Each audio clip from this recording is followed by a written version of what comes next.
Entrance ಆದ ತಕ್ಷಣ ದರ್ಬಾರ್ ಹಾಲ್, ಹಂಗೆ ಸ್ವಲ್ಪ ಈ ಕಡೆ ಬಂದ್ರೆ ಪಡಸಾಲಿ, ಹಂಗೆ ಒಳಗೆ ಹೋಗ್ಬಿಟ್ರೆ ಅಲ್ಲಿ ನಡುವೆ ಕಾಲಮ್ ಅದಾವ, ಅಲ್ಲಿ ಏನಿದ್ದು ಗೊತ್ತಿಲ್ಲ.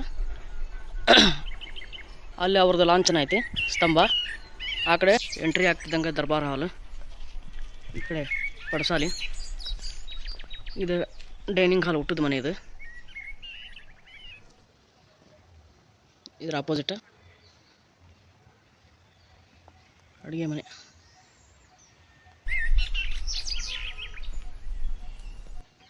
ನೋಡ್ತಿರ್ಬೋದು ಯಾವ ಥರ ಐತೆ ಕೋಟೆ.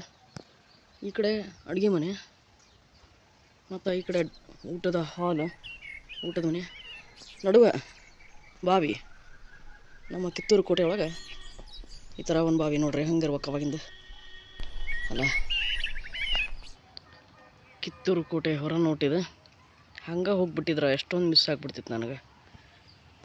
ಬಟ್ ಕೇಳಿದ್ದಕ್ಕೆ ಎಷ್ಟೆಲ್ಲ ನೋಡೋಕೆ ಸಿಕ್ತು ನಂಗೆ.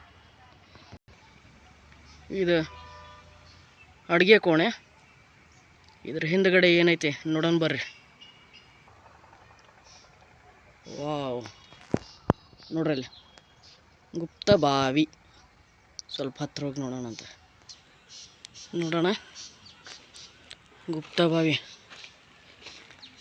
ಎಷ್ಟು ತೆಗ್ನೊಳಗೆ ಐತಲ್ರಿ ಇದು. ನೋಡೋಣ, ಒಂದು ಸ್ಟೆಪ್ ಕೆಳಗಿಳಿದು ನೋಡೋಣ ಅಂತ.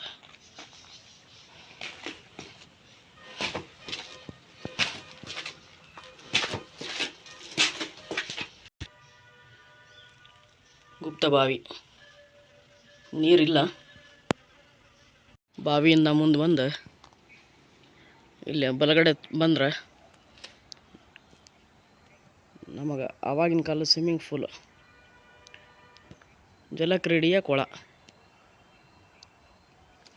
ಹಂಗೆ ಅಲ್ಲೇನೈತಿ ನೋಡೋಣ ಅಂತ ಬರ್ರಿ.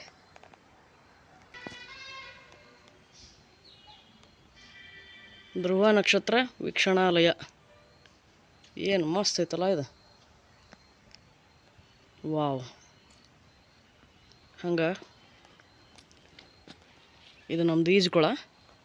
ಈಜುಕೊಳದಿಂದ ಈ ಕಡೆ ಬಂದರೆ ಧ್ರುವ ನಕ್ಷತ್ರ ವೀಕ್ಷಣಾಲಯ. ಹಂಗೆ ಒಂಚೂರು ಒಳಗೆ ಹೋಗ್ಬಿಟ್ರಿ, ಏನೈತೆ ನೋಡೋಣ. ಸ್ನಾನದ ಮನೆ.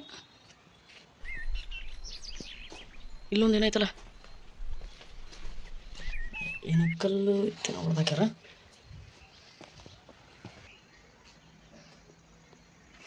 ಇಲ್ಲಿಂದ ಒಂದು ಎಕ್ಸಿಟ್ ಐತಿ ಸಣ್ಣದು. ಇದೆಲ್ಲಿ ಹೋಗ್ತದೆ ನೋಡೋಣ.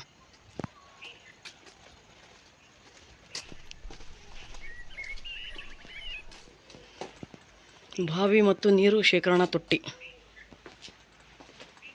ಇಲ್ಲೂ ಒಂದು ಬಾವಿ ಐತಿ ಬಟ್ ಹಾಳಾಗೈತಿ. ಶೇಖರಣಾ ತೊಟ್ಟಿ.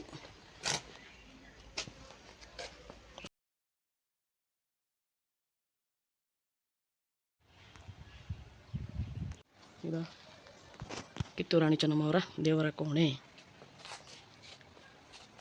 ಫೈನಲ್ ನಾನು ಇದು ಹುಡುಕ್ತಿದ್ದೆ ಬಟ್ ಸಿಕ್ಕಿರಲಿಲ್ಲ.